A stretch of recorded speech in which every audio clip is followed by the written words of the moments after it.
আসসালামু আলাইকুম। গরুর মাংস সেরা রেসিপি করতে এখানে আমি কিছু কাঠবাদাম নিয়েছি।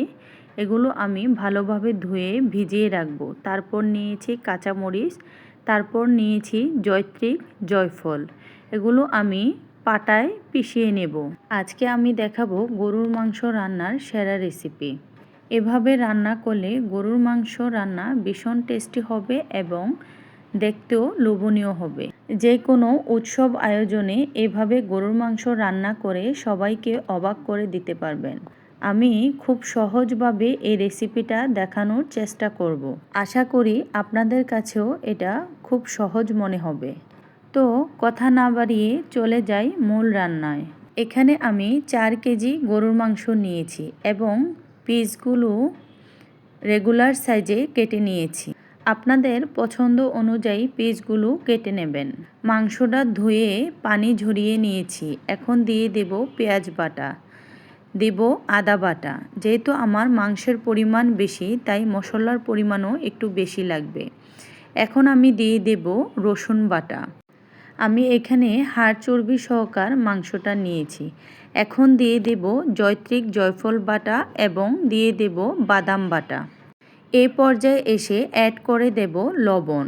তারপর দিয়ে দেব 3 চামচ পরিমাণ মরিচের গুঁড়া, 3 চামচ পরিমাণ হলুদ গুঁড়া। তারপর দিয়ে দেব 2 চামচ পরিমাণ রাঁধুনি।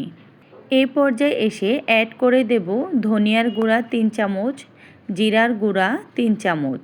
এই পর্যায়ে এসে আমি দিয়ে দেব প্যাকেট গরম মশলার গুঁড়া। তারপর দিয়ে দেব আস্ত এলাচ, দারচিনি, তেজপাতা। সবগুলো উপকরণ দেওয়ার পর এখন আমি দিয়ে দেব রান্নার তেল। এখন মাংসের সাথে মশলাগুলো ভালোভাবে হাতে মেখে নেব।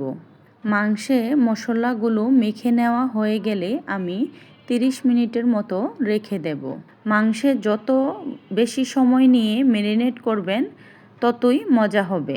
এখন আমি অ্যাড করে দেব টক দই। এখানে আমি 3 চামচ পরিমাণ টক দই দিয়েছি। আবার একটু ভালোভাবে মেখে নেব। আমার কাছে মনে হয় এভাবে গরুর মাংস রান্না করলে সেরা রেসিপি হবে। মাংসের সাথে যদি বাদাম বাটা দেওয়া হয় তাহলে মাংসের স্বাদ দ্বিগুণ বেড়ে যায়। এখন এই পর্যায়ে আমি সামান্য পরিমাণ পানি দেব। তারপর দিয়ে দেব পেঁয়াজ কুচি। তারপর দিয়ে দেব আস্ত কাঁচামরিচ। ফিরে আসলাম 30 মিনিট পর। এখন আমি চুলার আঁচ মিডিয়ামে রেখে মাংসটা ভালোভাবে কষিয়ে নেব। এভাবে প্রায় 15 মিনিট ধরে মিডিয়াম আঁচে আমি মাংসটা কষিয়ে নেব। এখন এই পর্যায়ে দিয়ে দেব ঢাকনা। ঢাকনা তুলে আমি আবারও একটু নেড়ে চেড়ে দেব। এভাবে মাংস সেদ্ধ হওয়া পর্যন্ত আমি রান্না করব। আল্লাহ হাফেজ।